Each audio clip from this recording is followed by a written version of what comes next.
Hello, my friends. It's Julianne Condia coming at you live from the floor of my bathroom. I had to escape from some noise, but just from one mom to another or one woman to another, sometimes when we need to get things done, we find a way and we just get it done. It's not glamorous. When you have a dream, it's not glamorous. When you are building a business, there's lots of tears, there's a lot of sweat, there's a lot of just hard work that people do not see, the sacrifices that are made and the ways that you just get it done. I swear to you, I built most of my business with my phone on a timer on top of a toilet, taking a picture or recording a video or something, just because I had a blank white wall. So I am coming at you just real, raw, authentic in my bathroom, hiding from my family just to get this in for you. Thanks for tuning in. Thank you for being a part of Rewritten.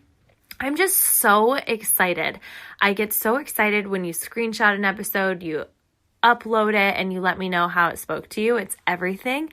But more than anything, I think it is so great that you're tuning into personal development. So a question that I got this week, my friend Kylie Hempy just started her podcast. I want to say there are 3 episodes, and it's called Home Team, and it's all about motherhood. How amazing is that?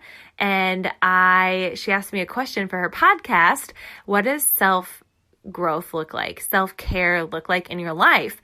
And sometimes that answer is just so clear to me, but it may not be clear to others. So I wanted to explain and share with you what that means to me in hopes of it creating an aha moment for you. So I just believe growth is on the foundation of self-care. Growth is everything, but in order to grow, we've got to take care of ourselves. If we want the people in our life to be better, we need to get better. And so what does that look like in my life, especially postpartum with a 4-month-old, being a wife, being a dog mom, being a business mentor, and having all these things going on? What does that look like for me? I started my journey 5.5 years ago, and I swear, consistency matters. I was telling my friend Kylie that a book I read, or 2 books that I read, that made quitting not an option, The Compound Effect and The Slight Edge. I read those 2 books when I first opened up my business, and I knew exactly what I needed to do in the sense of not quitting. I learned everything else on the way, but what I did as a business owner is I made sure my self-care was taken care of. So what does that mean? I work out around 30 minutes a day. I move my body, and I just believe in physical activity. You changing your physiology changes the stress in your life. If you're nervous about something, go skip around for a little bit. I swear to you, it changes. It changes everything. When you're nervous to send an email, go ahead and do 5 squats. Just get the blood pumping in your body. So moving my body matters a lot. Eating well. Don't get me wrong, I really love pizza. By the way, I just got a present in the mail, a gift in the mail. It was a t-shirt, and it's so awesome. I was a guest speaker for somebody, and they sent me a gift, and the t-shirt says spirit animal, and it's a piece of pizza on it. So if that tells you anything about me, I love eating healthy, but I also love pizza and chocolate. It's a delicate balance, but I am more healthy than not, and I just think better when I eat better. My body feels better when I eat better. I sleep better when I eat better. It just matters. So moving my body, eating well, and I think the most important thing for self-growth and discovery and on your way to wherever you want to go is personal development. And my friend Kylie was like, well, what if someone doesn't know what that is? Can you explain what personal development is? Absolutely. It's reading a book that applies to some kind of growth or need in your life, or some kind of transformation you're craving, or help, right? So for example, if you are needing help with leadership, if you're needing help with self-doubt and working through that, if you're needing help with just finishing projects, there is personal development out there. I love reading a book or more a month. And I don't want to be like, I'm going to read 10 books a month, because that probably won't happen. But if I can at least get one great book in and maybe another, that is awesome. But I also listen to a lot of podcasts. This is perfect for when you're doing the laundry, but who even does that?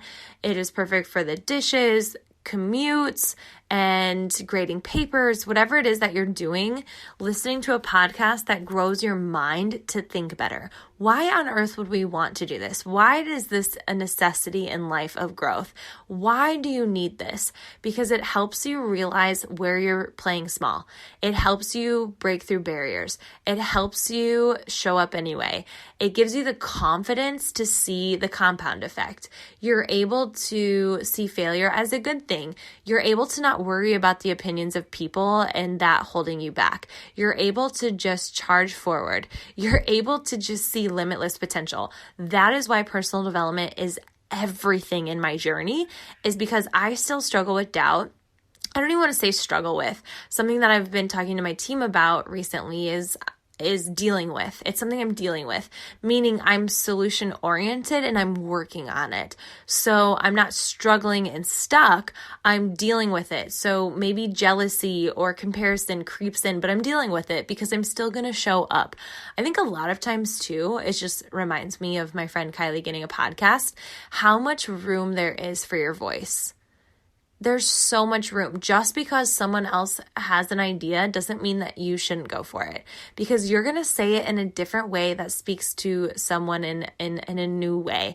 And I just feel like we can get so caught up in this, well, someone's already doing that, so I can't be successful. That is not true. There are so many wonderful podcasts and you still tune into Rewritten. If you're wanting to start a podcast, go freaking start a podcast. And if you're doing it just to get known or to have, I don't know, like a lot of listeners or something like that, that might be the wrong motive. For me, I just honestly, I want to speak to the person who's actually willing to grow and do something about it. And I just feel like my life and my experiences and all of the time and energy I've put into getting better can speak to someone. All of the experiences, such as a miscarriage, pregnancy, having a baby, getting married, whatever, having a dog, moving across the country, quitting my job, being a teacher, whatever it is can relate to someone, and my journey can help them. And I just feel like self-care can look like getting really great sleep. That is something that I value, is getting a really good night's sleep. I value drinking a lot of water. This is something that I did before having Faye. It's something I did before pregnancy, is at least drinking half of my weight in ounces of water, if not more.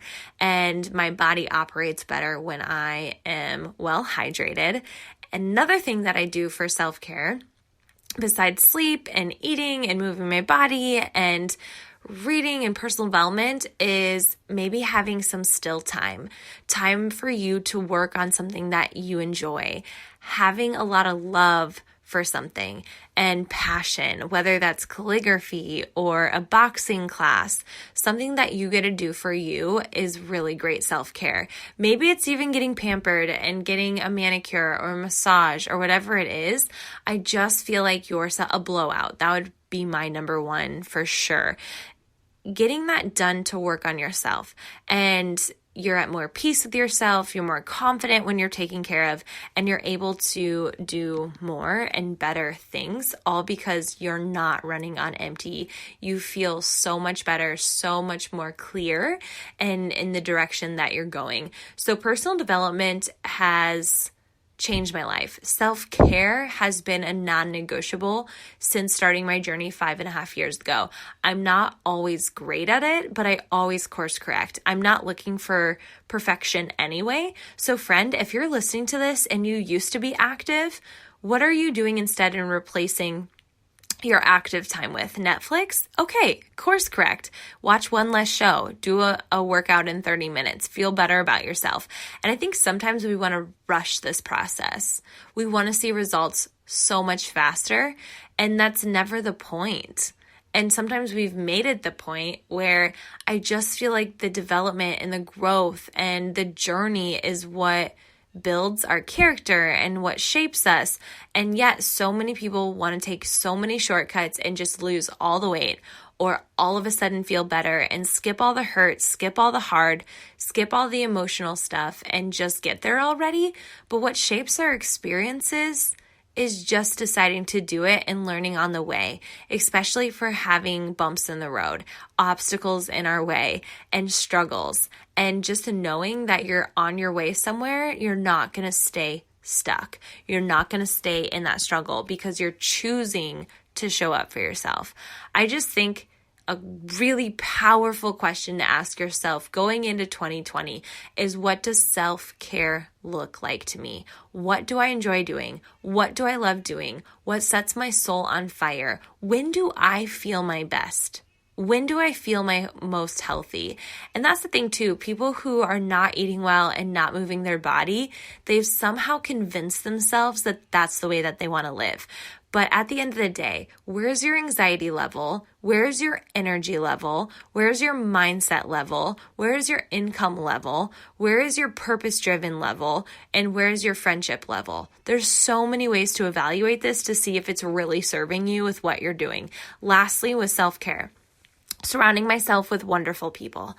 And I feel like my circle is smaller because I really care about specific opinions, because a lot of times people want to throw their opinions on you and I wouldn't want to trade lives with them. I want to surround myself with people who are not afraid to dream big. They value self-care. They don't think it's weird. They think it's amazing.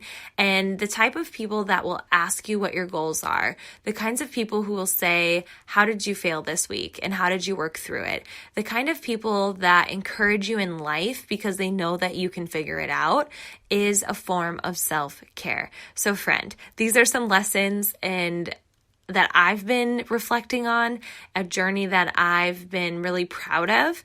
It hasn't been easy, but I really loved that my friend Kylie had asked me about it because it may be more simple to me since it's an everyday thing and not so simple to people who have not made it an everyday thing.